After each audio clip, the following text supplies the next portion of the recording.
the other line. I hope I said that his last name right, because I always mess up people's names. Anyway, welcome to the live feed on Facebook, and welcome to the callers that are listening on the air with Vibe Time with Geri.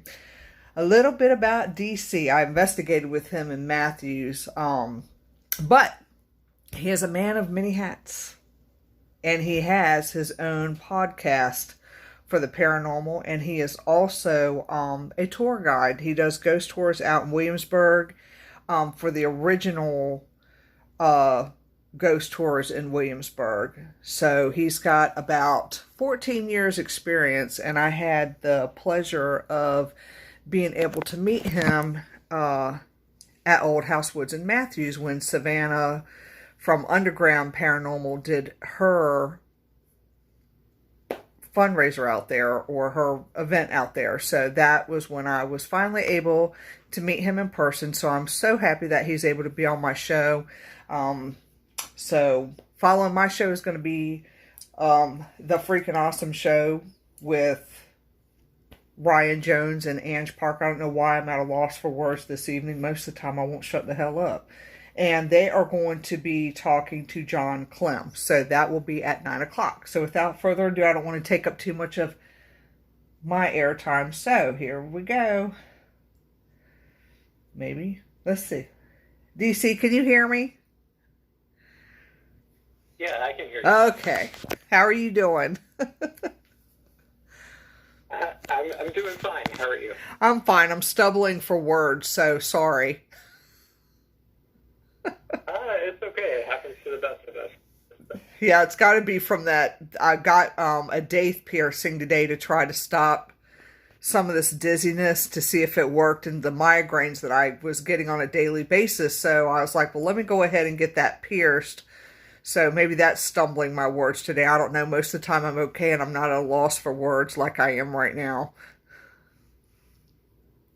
Oh, okay. Yeah, I mean, who knows? It could be the case. Yeah, it could be. Well, I've seen you on Facebook, and I've seen you in paranormal groups, but I had the opportunity to investigate with you in Matthews at Old House Woods, and that was a lot of fun investigating with you. I hope that I'm able to do that again.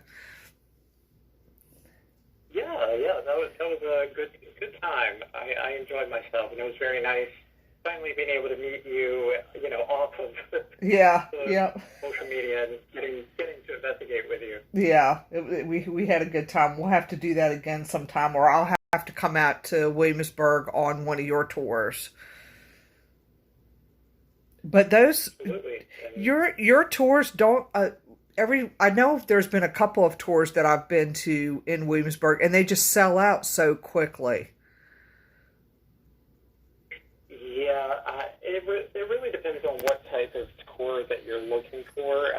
The company I work for, the original Ghost tour, we've got a few different options with, different stories and different things that you can do, like from a walking tour to a river cruise to a full-on ghost hunt. I mean, we kind of cater to everybody, which is very nice. Okay. So, like, when you do the ghost hunt, is that involving equipment?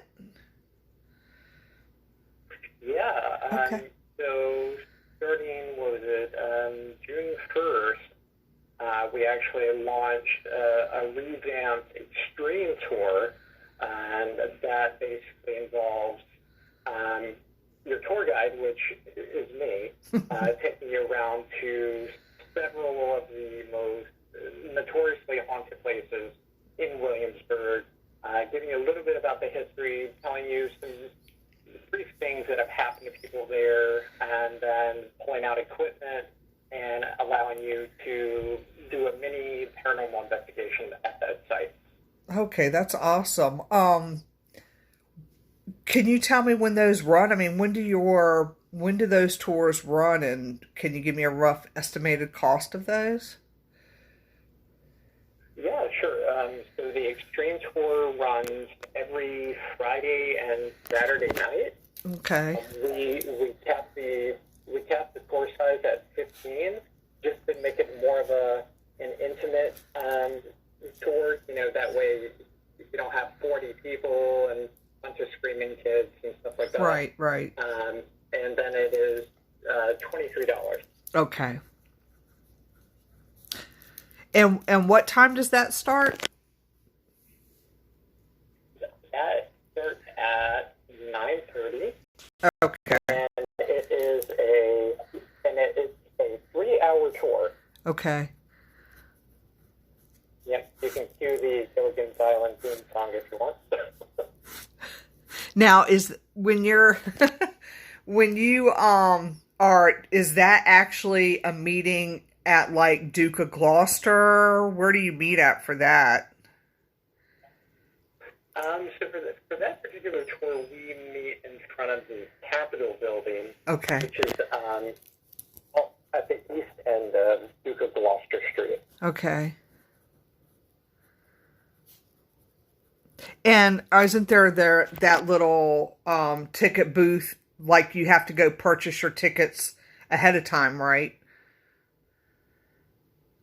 So with regards to tickets, if you go to theghosttour.com, you can find all your ticket information there, the time, price, whether or not you can get a military discount if you're military, or public safety, which the answer is yes. But all your ticket information will be right there. Okay. If you want to purchase like a ticket for Colonial Williamsburg, then you would do that through the ticket office. Gotcha. Okay, so ghosttours.com. The Ghost Tour. Tour. Okay. Tour. Sorry. Yep. I wrote down tour the first time. Dippy. Must be having a blonde moment.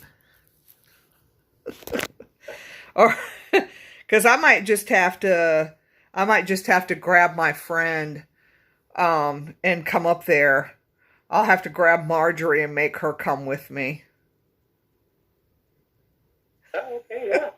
Definitely. We've been to, Marjorie worked in Williamsburg for many, many, many years. She did all the costumes. Like, what you see the people in, like the people that's what she did for many years, and she retired from that.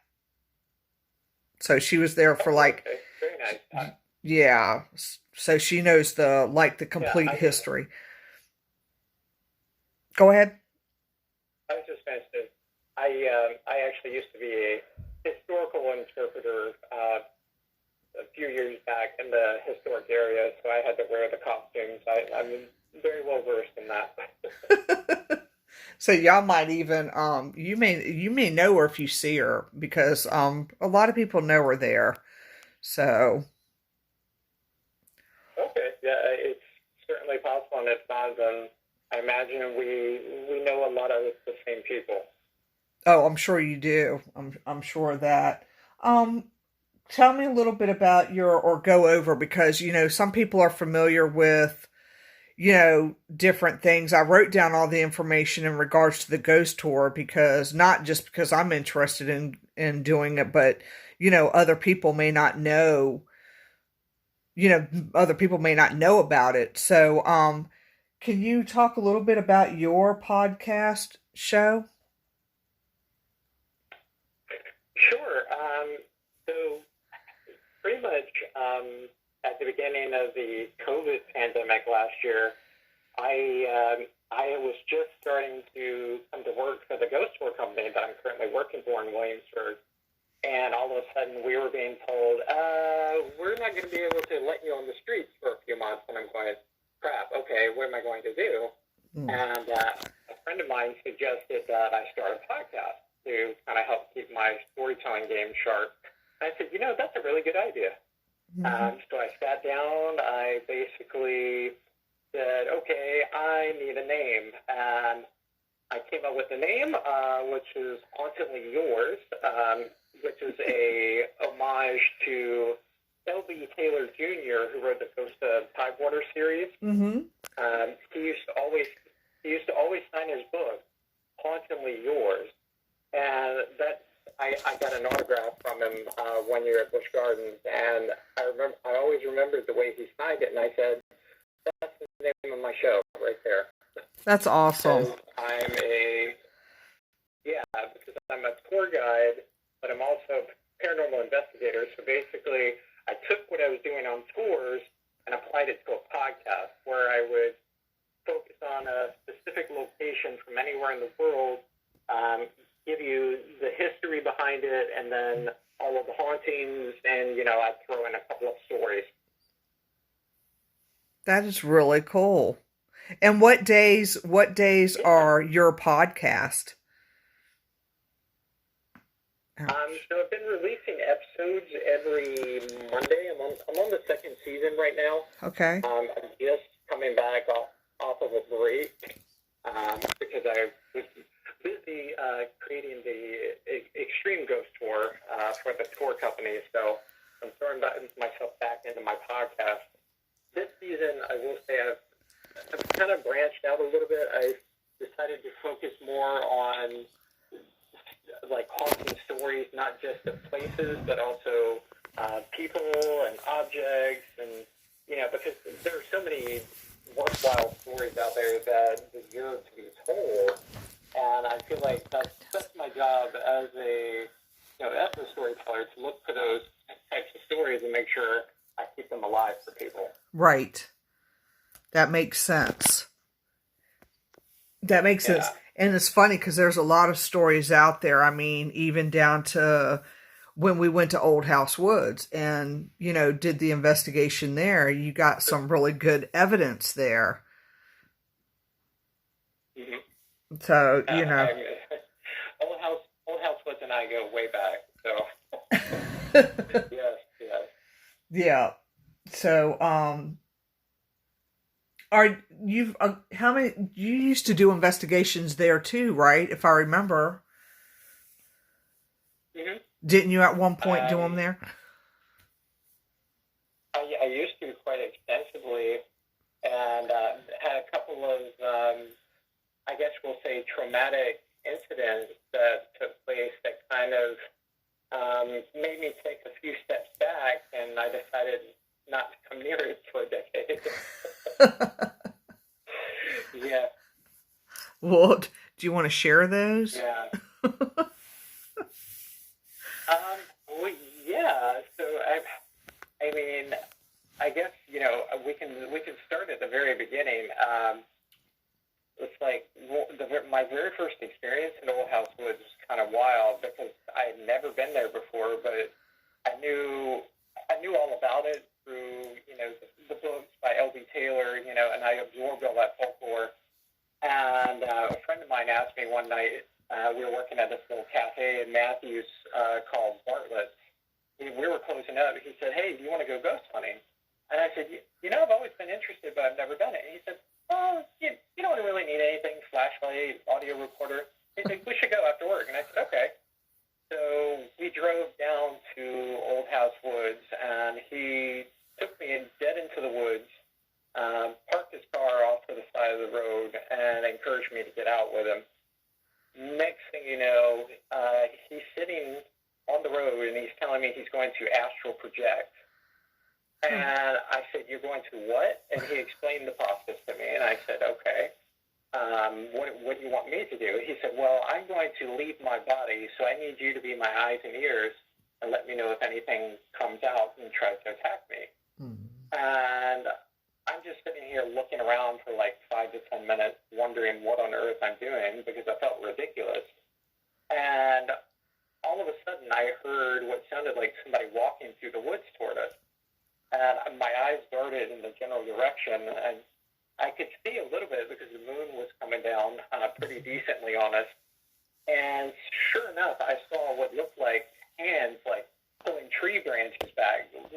Someone clearing out a good enough path where they could walk through the woods without any problems. And I never took my eyes off this. My hair stood up on the back of my neck. I remember that so vividly. Right. And a few seconds later, whoever it was, they came out of the woods, and they weren't a person anymore. They were this, like, it was like a black cloud of vapor. That's the way I can describe it. They floated out of the woods now, over the ditch bank, and they hovered above the road for a few seconds, and then they transformed into the shadowy figure of a man. And I stood there looking at this. I've never seen anything like this in my life. I'm seeing a guy that's probably about a good 6 feet tall. I can make out what looks like a tricorn hat and some kind of heavy overcoat. And I won't hesitate to tell you, I took off running. I yelled at my buddy after I yelled at him. I said, "Hey man, come on, let's get in the car. You entice somebody to come out and meet us." Right. He went, "Oh wow, oh okay." So I took off to the car, and I opened the door, jumped in the back seat, and I started looking out the back windshield. And here he comes full blast running at the car, and he's screaming his head off. And right as he gets to the trunk, I see him turn really quick, and there's another guy standing there with him, and he throws him into the car. And the two of them end up actually fighting, from what I could see. There was a definite struggle. And then I saw my friend throw a punch. And then he turned around, jumped in the car. And I mean, I thought he was going to have a heart attack, but he started the car and we drove off. And I remember I looked out the back windshield the entire way out of that woods, you know, my heart in my throat pretty much. And I saw this guy now, this shadow man, who was illuminated by the light of the moon, and I could tell he was a pirate. I mean, down to the very letter. I mean, he was a pirate, and he gave up, you know, after a while because I think he realized he couldn't keep up with the car. But then 6 more men started to show up slowly behind him, all dressed like pirates, and they were all illuminated by the light of the moon. Oh wow. Yeah, that was my very first up close and personal encounter with the paranormal thing. So it's like, you know, it's an experience like that made me curious to keep coming back to Old House Woods. But the more experiences I had like that, the more I realized that the woods had some kind of odd affection for me, and that I should probably not come by nearly as much. Right. I can understand that. And most of the time, when we investigate, well, when Kimberly and I go down there, we stay on the road. We just know to stay on the road. Yeah.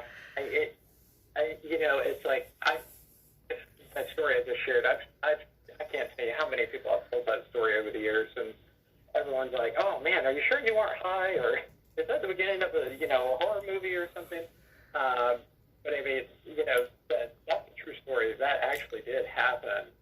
Oh, I bet it did. I mean, you know, I don't doubt 1 second that you had that experience there at all, because even, you know, I know when Kimberly and I was investigating one night, we had a couple people with us, and there was a black shadowy figure that she was seeing, and it was almost like it was like slithering, trying to sneak up on us.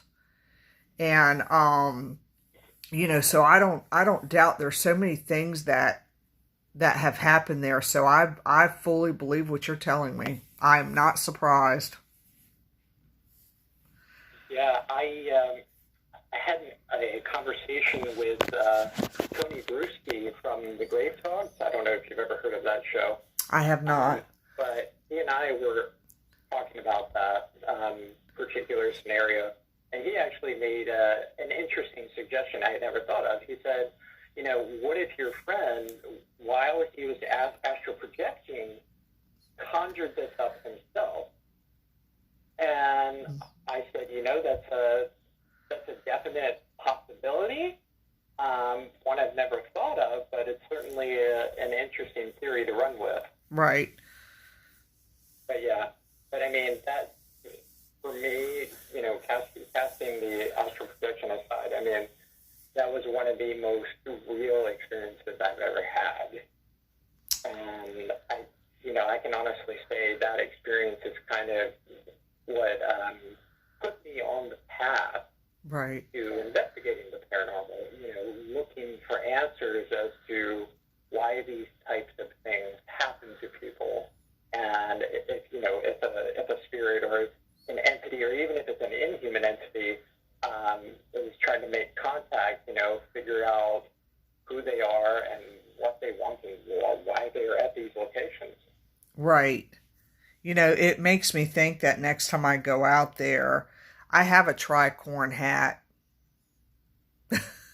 that we actually we had to make for like Founders Day. So we were wearing tricorn hats that we had handmade out of fabric, and I'm just wondering if, just to experiment with, I'm wondering if that could be used as a trigger object. Yeah, absolutely. I've actually been toying with a similar idea myself, because I actually have a degree in theater. I'm a stage actor, film actor at heart. So, I try to do like different types of, role playing almost, kind of trigger Right. normal activity at certain locations. And one thing I've actually been toying with, I've discovered the public jail in Williamsburg actually held pirates at one point. And I have actually made contact with the spirits of some of these pirates that were held there. And I'm trying to, slowly but surely, like, put together, like, a full-on pirate costume. I mean, I've got long hair, I've got a beard. Right. I just have a costume, and I can do a little bit of, pirate role play and try to lure these guys into talking with me and making them think I'm, just another Joe who is being sentenced, by the high court for committing piracy. Oh, that's cool, because that's like a good theory. I don't know if I could get away with even trying to dress up like that, because I'm wondering if they're intelligent enough to say, hey, that's a female. You know what I mean? Yeah, and it's interesting, because the thing with pirates, you had men and women that were doing that, but in terms of just dressing up and trying to pretend to be somebody or not, I mean, I guess it really depends on the type of spirit that you come across, and like you said, whether they're intelligent enough Right. to pick up on that. I was on an investigation this past Saturday night at the old jail in Warrenton, Virginia, Mm-hmm. and the team I was with, some of the guys were doing a little bit of role play in the maximum security cell area, where one of them went into a cell and closed the door, and the other guy was being the guard, and he took out his keys, and he was making all sorts of noise and talking trash to him, trying to trigger some activity. And they got some decent EVPs, but you could tell by listening to the EVPs that the spirits, like, after a minute or two, were like, this isn't real, we're done. Yeah. Yeah, I mean, I know, like Kimberly and I had went down to Old House Woods not too long ago, and I always have my body cam running when I go, no matter where I'm at. I just wear it. It's habit. And we actually, when we did cut on the Necrophonic app, but we actually got like an ARG, a pirate saying ARG, and talking about coins. But the bad thing was that it killed my battery in my body cam, and I knew I had charged it before I left, because I had it hooked up to my computer because I was transferring videos over, so it automatically charges when it's on there. But my whole battery just died in my body cam, so I didn't get that proof that because I like to get my proof and record it, document it. So I was kind of miffed that, remember that one spot we went to where the fence is, and the guy just kept getting drawn to that one part of the fence? Yeah. Yeah, that's where we got that at. And like I said, my body cam, and it was funny because it even showed the red light being on and blinking, and it wasn't on. It was like dead. Interesting. Yes, I was pretty mad because we've never, at least I know, I'm sure Kimberly has gotten a lot of stuff like that, but I've never just heard somebody just come right out and say arg, and I was just like, that's wild. And I didn't have the documented evidence because my body cam died, and it just pissed me off. Yeah, it's funny in that situation. I wonder if, pirates actually said "arg," or if it was more of a, "Okay, human, I'll entertain you, arg." Yeah, yeah, I know, right? I know there's intelligent spirit there. Um, and I know that if I tried to dress up, I just know that they would know I'm a female. I just know it. Yeah, yeah, So, yeah. They would probably see through the charade. yeah, they probably would. And they'll be like, oh, go away. We know who you are, Blondie. Yeah, that's my name down there, That could be your Blondie. pirate name. Yeah, I'm going to have to think of a pirate name and maybe, figure out how to dress up. But I got a feeling that they'd be able to distinguish the difference because there's just intelligent spirit out there. It amazes me, Yeah. So it said in your bio that you were working on some books. Yeah. So basically, I'm going to. Well, I've got two different things going. I'm actually in the process of writing. I guess you could say a memoir of my career as a ghost tour guide. Because I've been telling ghost stories professionally for 6 years now, going on 7, and I've had a lot of very profound and interesting experiences at some of these locations that I stop at and talk about with people, and spirits come out and try to interact with me while I'm in the middle of telling stories. So before you know it, an entire story has been born right there on the spot. And the more it happens, I've been like recording it, and I'm at the point where I have a book format. So yeah, that's in the works, and then I'm doing a book in homage to my podcast. So that will be called Hauntingly Yours, and it'll be a collection of ghost stories from across the world. Oh, that's cool. Yeah. Yeah, that sounds really cool. So, tell me about some of your experiences that you've had as a tour guide, and what has been some experiences out there? Because Randolph House is my favorite spot. That and the cemetery. Yeah. So have you had any experiences there? At the Peyton Randolph House? Yes. Yeah. They left me there quite a bit. Every time I come there, they start interacting with the devices before I can even really get set up.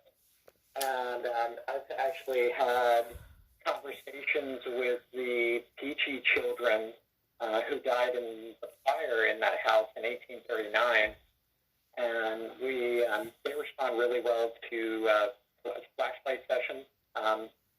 They love answering questions like that. And we've done Estes method there, and we've gotten some really, really interesting stuff. We had a young woman on a tour one night under doing that, and she was talking with a female spirit who was trapped in the house while the fire was blazing, and was describing how hot it was in the house, and she was trapped, and she was worried about the children, and I was just like, it was really, really interesting, but very, very creepy at the same time. Yeah. And I know the group and I felt bad that we couldn't really help, Right. We kept trying to get her to let us know where you are. But she just kept saying, the children, help the children. So hopefully I'll be able to do that at some point. But we kind of take some. So actually, this past December, I went out on the 21st with a couple of friends because apparently the veil is supposed to be super thin at that time of the year. Yes. From what I've learned. And I went out there and just did a basic spirit box session. And I had a bunch of spirits of enslaved people who used to be down to the Peyton Randolph house reach out to me through spirit box. And, I started asking, how many were there. They said there were 8 of them. They said they were trapped and they couldn't move on. And I thought, okay, well, maybe I should try and help them go.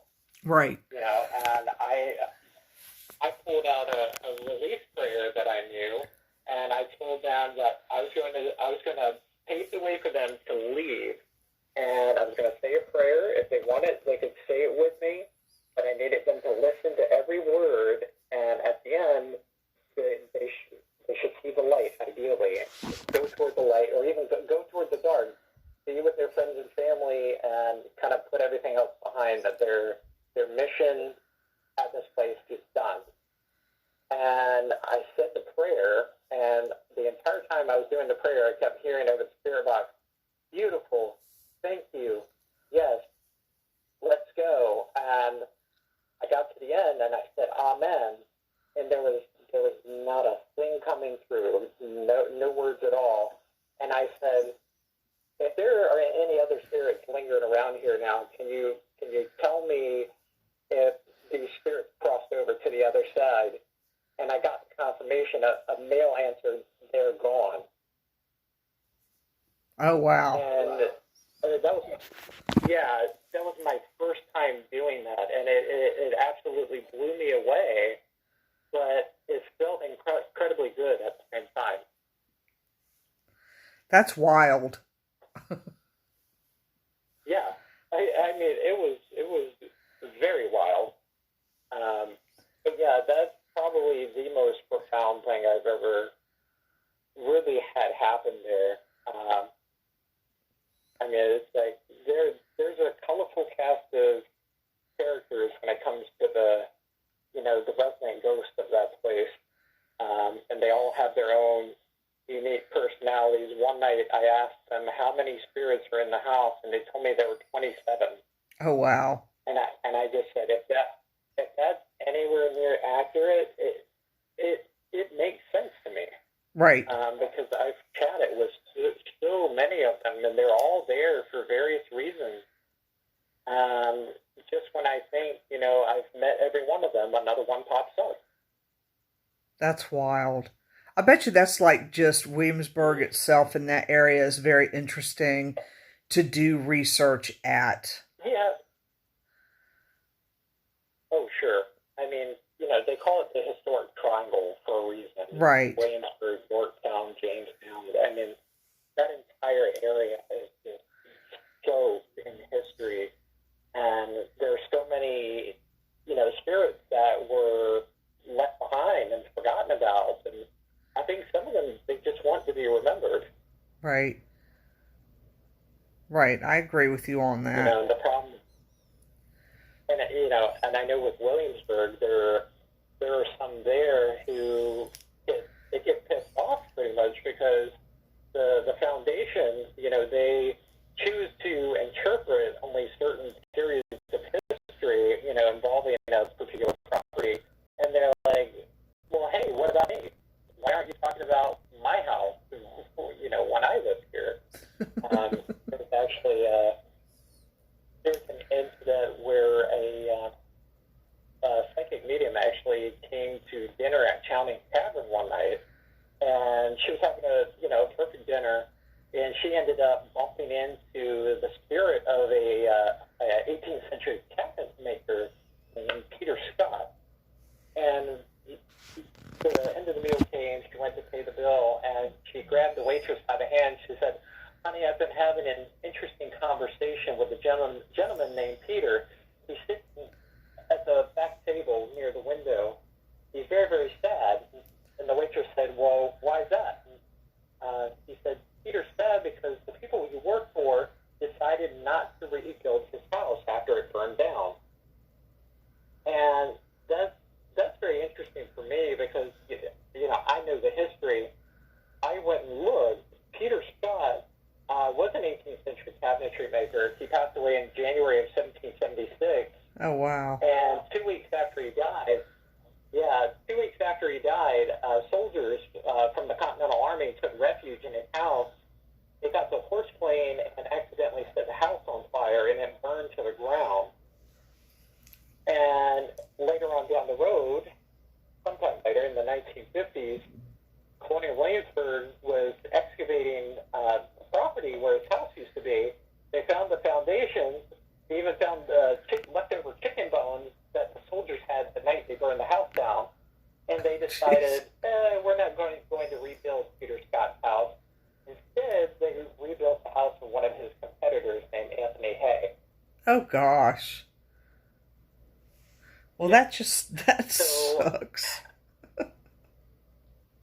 Yeah, there's some emotion there, Yeah.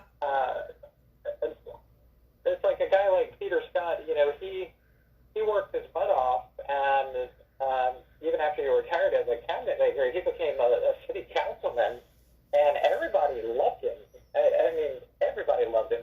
And he passed away at 80 years old, but history chose not to remember him and just kind of swept his life under the rug. Oh, gosh. That's terrible because I didn't even know anything about that. What you're talking about as far as that part of history. That's sad though. Yeah. I mean, you get quite a few spirits like that in Williamsburg who are just like, hey, what's going on? Where's my house? And they're forced to kind of wander and find a place that holds some kind of special meaning to them.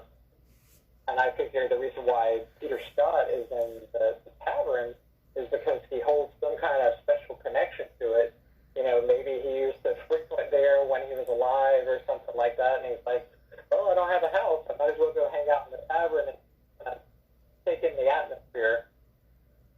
That makes sense though. That makes sense. Yeah. So what? I always tell people on tours. Yeah. They all have some sort of story to tell. Well, I know when I went on the tour in the Randolph Payton house, none of my pictures really came out clear. I mean, I remember it being very heavy going in there. It was just like heavy. Yeah. But the photographs that I took on my first tour there every one of them came out blurry. But I knew that I knew I was being watched. I knew that they knew that I was a reader, if you will. They just knew that. So they kind of stayed in, or I felt like they stayed in behind me. But there was just multiple feelings of spirit there when I went on that tour.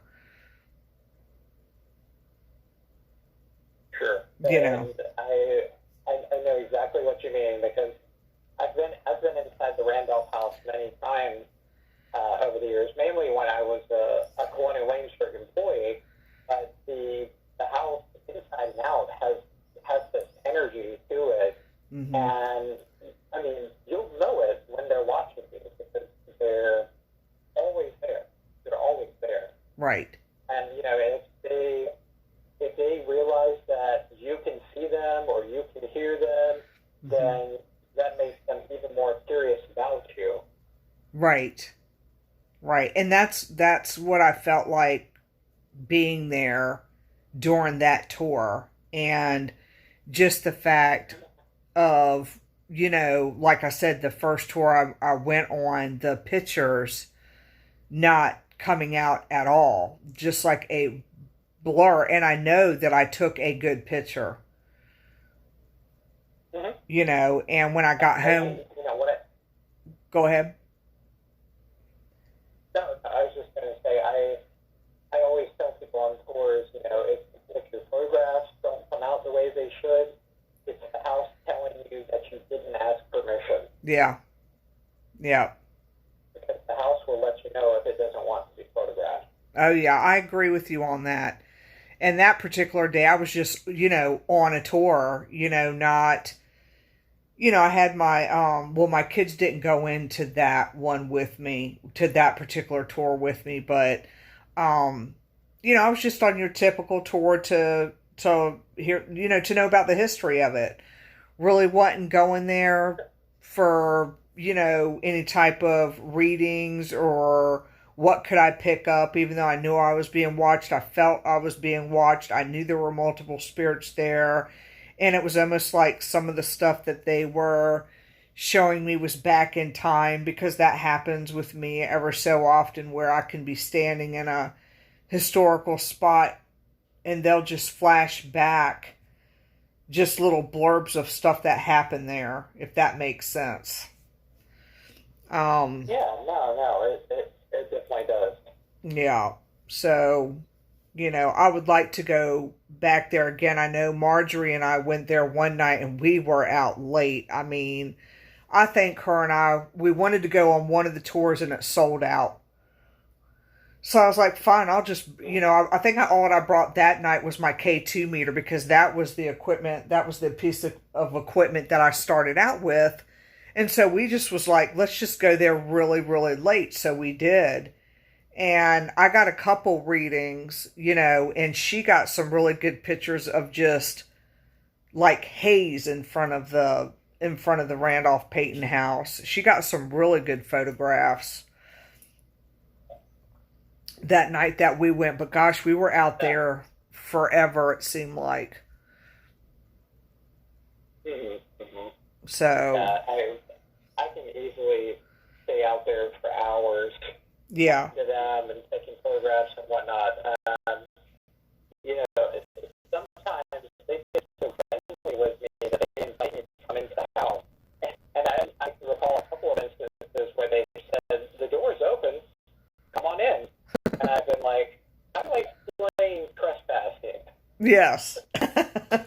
Yes, because they will nail you there in a second. I mean, security shows up there so quickly.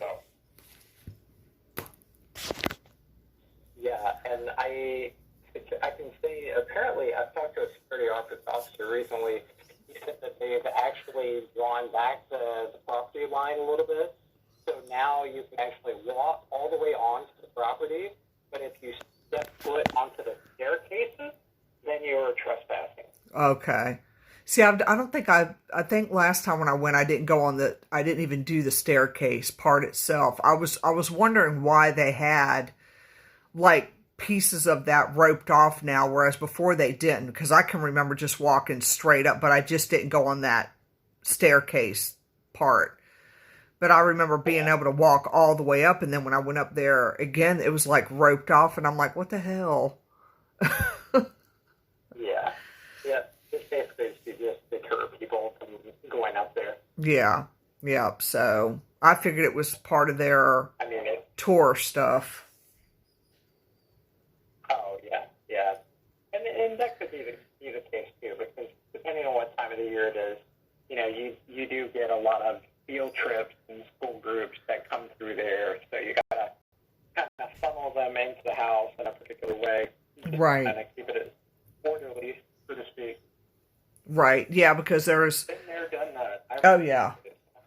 I went out one time during the day, and you know, just trying to get some EVPs out there, and I couldn't because it was just there were so many groups of kids, you know, visiting on their field trip. I guess I hit field trip day, and I was like, "Ooh, I can't get anything." And then I got tired, but I know Marjorie and I went out there one time, and it was late. We got there intentionally late. We wanted to do the tour. It sold out, so I was like, "Fine, we'll do our own." our own investigations, because I know people go out there and investigate too. Sure. Oh yeah. I bump into ghost hunters all the time while I'm out there doing tours, Right. and I'll chat with them. Be like, hey, what'd you get? And I'll tell them, give them tips on certain spirits that they can try and make contact with. Yeah, because I know, for example, at that house, a lot of people think in terms of the timeline that the house goes from the Excuse me. Randolph to the Tichy family, but you never hear anything about the family in between, which was the Hornsbys. And the Hornsby family is a very, very old family in Williamsburg. Mm-hmm. Everybody usually thinks that Bruce Hornsby, the singer, yeah, that Hornsby family. I mean, they've been around a long time, but there are quite a few spirits from the Hornsby family that are dwelling in that house. That's wild. Yeah, and I know that one of the sons, Joseph Jr., I've actually talked to him over Spirit Box. All I can say is he's a laid-back guy. I said, Joseph Hornsby Jr. He said, yes. I said, wow, it's nice to meet you. He said, call me Joe. Oh, that's cool. I said, okay, Joe. Yeah. And I mean, he sat right there and answered all of our questions. Oh, that's so cool. Very, very laid back. Yeah. Yeah. Well, I know it's like too hot right now. I wouldn't even go anywhere right now if I could. It's been so humid outside. Mm-hmm. So, yeah, I'm actually excuse me, preparing here in a little while to go over to the public jail in Williamsburg and do a live stream sometime with some of my gang from store company. Yeah, I saw that on your Facebook earlier, so I might have to just stay up for that one. You're going to do a Facebook Live. Yeah, they've been getting very hands-on with me at the jail here recently, so we'll see what the night has in store for me. Oh, yeah, I'm sure it'll be interesting. But I know, well, I mean, I'm sure by then it won't be too terribly humid. It's just, I mean, Kim and I haven't even been out to Old House Woods. It's just been so hot and humid. I haven't even ran equipment like I wanted to do out here just yet because it's just been so humid outside. Yeah, Kimberly's on Facebook Live going, fall is great. Yeah, to an extent. I mean, I like my hot weather too. I like the summertime. I mean, I can't tolerate the heat that much anymore, but, summertime is still one of my favorite times of the year because it doesn't get dark out. You know what I mean? It stays light out until about 9 o'clock. Yeah. So it's still my favorite time of year. But I'm sure it'll be interesting what you're doing tonight. Yeah, we'll see who's lurking around out there. I've been making contact with some very interesting characters. I've met a few sailors. We've actually gotten some really interesting historical information. We've been able to trace vessels that they actually sailed upon. We've actually connected them to the Jamestown Fort of 1607. Oh, wow. I'm really curious to see who I bump into tonight. I've met pirates out there. I've met a few different convicted murderers who were hung. Oh, wow. Met a few women out there, which you didn't really have. You didn't hear a whole lot of cases with women in those days, but we do know there were a few that were tried for various things and held at the jail. So, yeah, one of them that always comes to mind, I've met her a few times doing tours. She's named Abigail Briggs. Found out that in October of 1764, she beat an enslaved man to death with a blunt kitchen object at the plantation where they worked because he was getting, how shall I put this, handsy with her. And oh, wow. She grabbed the nearest thing available and beat his head Oh, wow. in. And he was, yeah, this was over in Accomack County. But they brought the case to Williamsburg, and they said, okay, she's a murderer, charged her with murder, and said she was to be executed immediately. But she, due to some, let's just say, miscalculations, ended up sitting in the jail for a year and a half, which was actually very uncommon. Most people would be in there a few months. She was in there a year and a half. And finally, the governor at the time, he came across her case and he said, whoa, whoa, whoa. I mean, clearly this woman did this in self-defense. Why is she being convicted of murder? And he offered her a pardon, but it took too long to get to Williamsburg, and finally they let her go. Oh, wow. For whatever reason, she's active in jail in spirit. That's weird. That's what I need to find out. Yeah, yeah. Yeah, that is weird. The only, It's an interesting case. yeah, that sounds interesting to get some research on. I mean, the only, I know that there's a woman in a white dress out there that, I was with my mom. We were actually leaving I don't know the next road over from Duke of Gloucester, but you know where you can do that 2-hour parking at or whatever. Yeah. We were leaving, going down that road, you know, heading back towards Newport News, and I came to a full stop because there was a woman in a white dress with a stroller getting ready to cross the street. My mom was like, what are you stopping? I said, I need to stop for the lady. She's right there. And as soon as I said that, she dissipated. Yeah. But she was solid. You know, she wasn't transparent. She was solid in a white dress pushing a black carriage. And, you know, I told her, I said, she was like, what are you stopping? And then I told her, and then it just went poof, like nothing. Wow.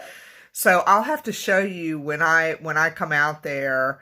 I'll have to show you where that happened at, because my mom just was like, what are you stopping for? And I'm like, the woman, she's trying to cross the street. And my mom's like, what the hell are you talking about? That's interesting. I've been actually having random encounters with ladies in white after I finish tours, which I don't know why they choose, you know, to wait until the end of the tour to come up and, you know, get my attention, but they've been doing it.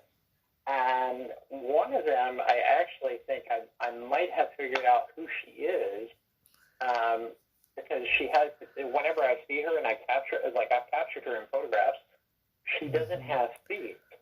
Oh. And, you know, she's just floating several inches above the ground.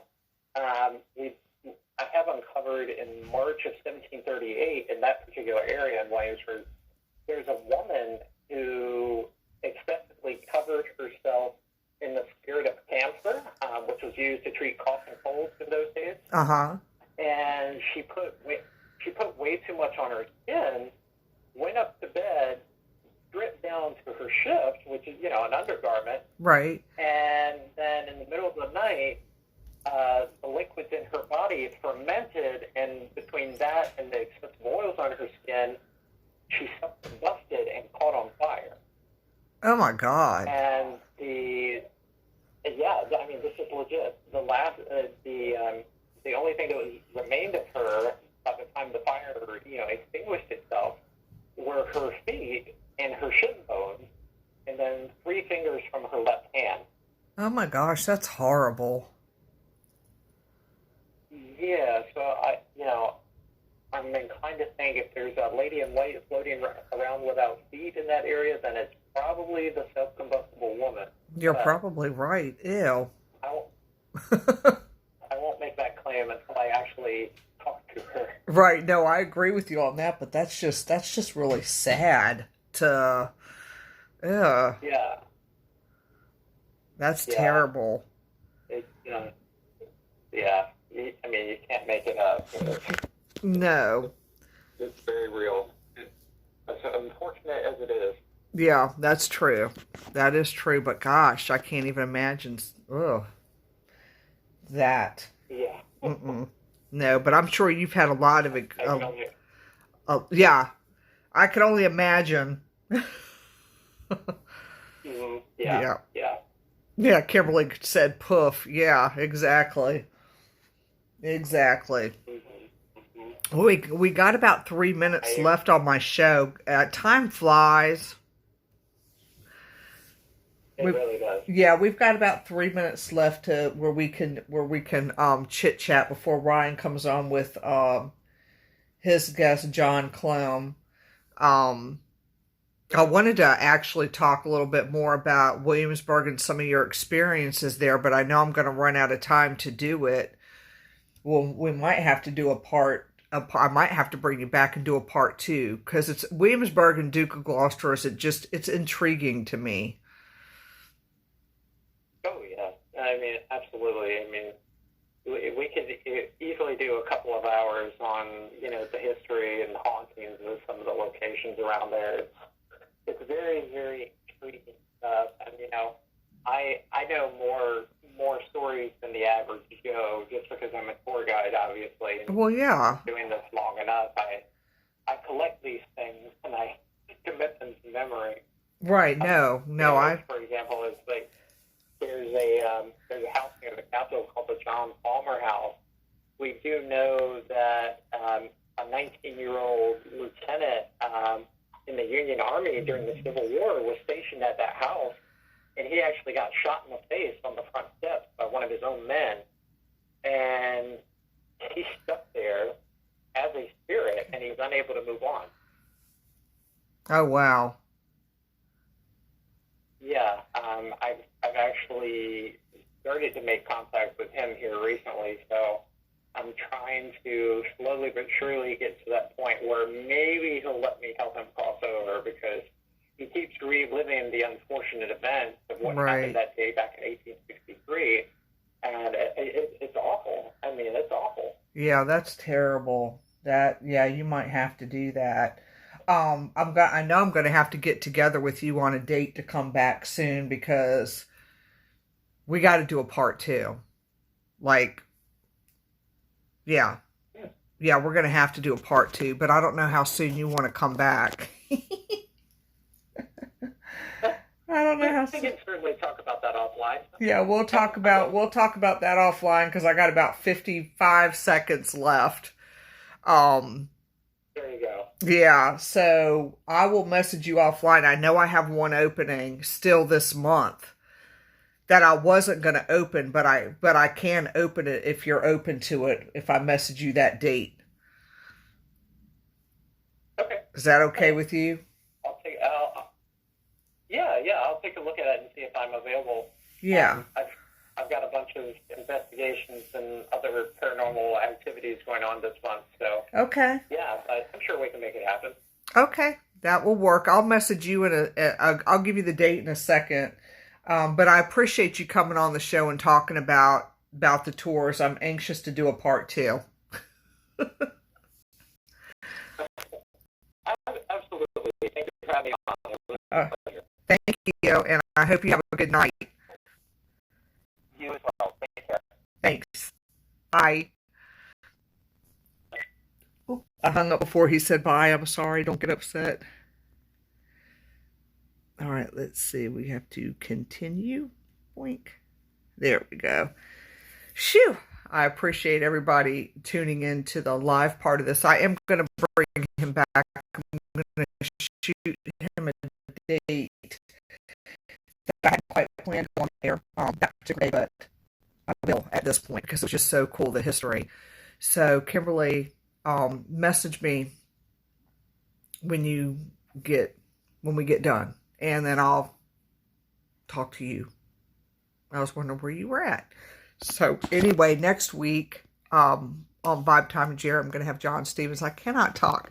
John Stevens is back. He came on my very first air show, but he's going to come back at his regular time, which is the third Tuesday of every month so that he can talk about paranormal events. We always look forward to doing that with John Stevens. So he'll be on next Tuesday with me. So y'all have a great night, and thank you so much for tuning in. Good night.